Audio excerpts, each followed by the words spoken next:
Maria Bartholdi here, joined by Phillip Braverman, this is your 6th PT, you're from North Carolina, you're a CPA by trade, and tell everybody what you've brought this weekend. Well, I've brought something not conventional. I've brought mono white vampires. Yes! I'm so excited. I'm sorry, I can't hide it. You know, everyone knows vampires is good in draft. We've shipped over some of those great Ixalan cards into our constructed deck. And you told me that the group you came to this Pro Tour with, you had a mono red deck that you packed, and you had vampires. Yeah. Why did you go with mono white vamps? So I have mono red deck in my suitcase, and the deck I played, the vampire deck. The mono red deck, it's not a bad deck. We just tested a lot of this mono white vampire deck. We like some of the matchups, particularly we feel favored against Temur Energy, which we expected to be a big deck, and we felt favored against mono red, which we expected to be a big deck. So that's kind of our thought process there. We thought those would be two big decks in the metagame, and we wanted to target them. All right, let's take a look at your first few creatures here. We have a 4 of Adanto Vanguard, 2 Duskborn Sky Marchers, and 3 Mavrin Fane. Walk me through these choices. Yeah, all these cards work really great with Mavrin Fane. Duskborn, it's a good on-curve play. It's also good against Temur Energy, being able to just charge through their Thopter tokens with some of your guys and navigate that matchup there. It's not amazing, so we only have 2 of it. The Vanguard, it attacks. It gets in. It's great with Mavrin Fane getting the vampire tokens and just getting on the board early on. How relevant is paying the 4 life there? The 4 life comes up a lot. There's a lot of effects like fatal pushes, and against the fumigate decks, they can sweep up, but then you can keep that on the board and attacking and kind of keeping your game plan going even through removal. All right, let's take a look at some of the more of the creatures that you're packing here. This is makes total sense to me, Metallic Mimic. Yeah, Metallic Mimic is really a card that we came to that adds a lot of value to the deck. If you can go a curve play of turn 2 Mimic on Vampire, turn 3 Mavrin Fane, it's a 3/3, you attack, you get a 2/2 lifelink.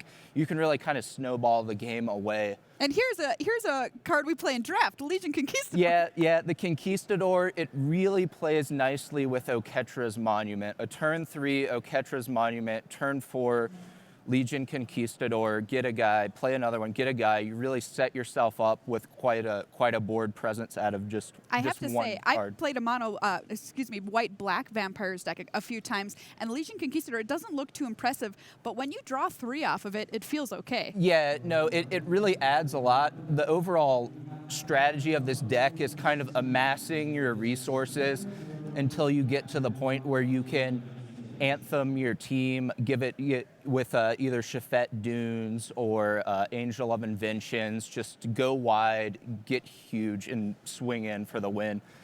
Going wide, here we are, Legion's Landing. Yeah, Legion's Landing, it's a really nice turn 1 play.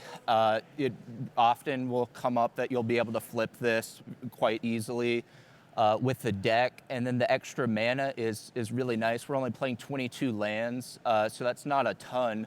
So the Legion's Landings help out there, help cast some of the bigger stuff, and generally is good with some mechanics in the deck, which we'll get to in a little bit. All right, let's take a look what you've got here. Angel of Invention, you mentioned this card. The +1/+1's got to be huge. Yeah, and also just the servos too. Like I've been saying, just we're really trying to just amass a big board presence, and then overrun or get the benefit there.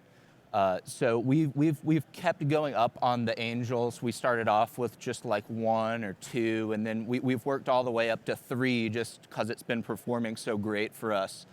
Aviary Mechanic. Yeah. Now this is a card I haven't heard from in a while. Yeah, so this really does a lot of subtle things in the deck that really help it kind of flow. You can pick up your turn 1 Legion's Landing, which is pretty nice in a lot of matchups, start going wide. Or if you have Oketra's Monument out and you have 2 of these, you can just flip them all day and just get a lot of good board presence out of that. I wanted to talk to you about scavenger grounds here.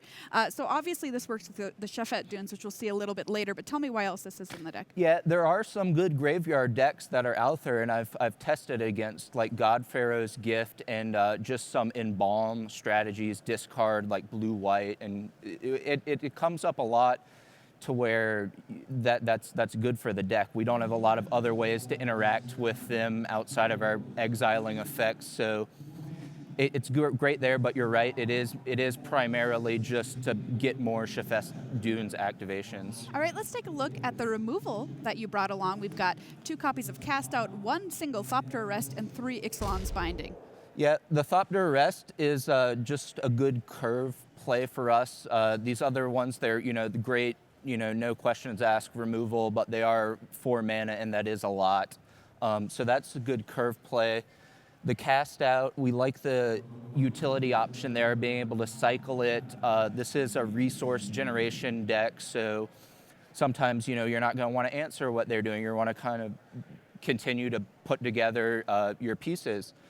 The Ixalan Bindings, those we've gone up on the number of those. Some people might look at that and be like, why?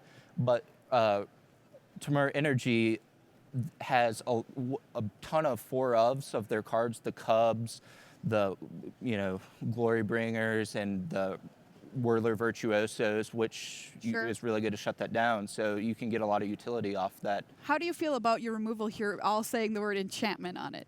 Yeah, that is a little bit dicey. There are quite a number of ways to get with Slice and Twains and stuff like that, where you never feel 100% confident in the enchantment removal, but these are the best options that where we can play with being mono white. All right, let's take a look at your land suite here, which is pretty simple: 15 plains and 4 copies of Chefette Dunes. 15 plains. We're not splashing anything. We like the consistent mana base there. Chefette Dunes, that is, just a huge card for us. Like I said, we're, just amassing all these tokens.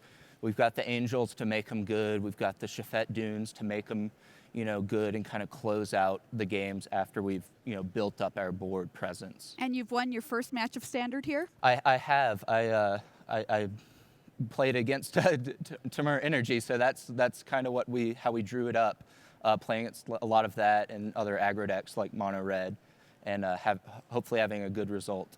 Well, I'm super excited to give this deck a try. Phillip Braverman, thank you so much for sharing Mono White Vampires with us.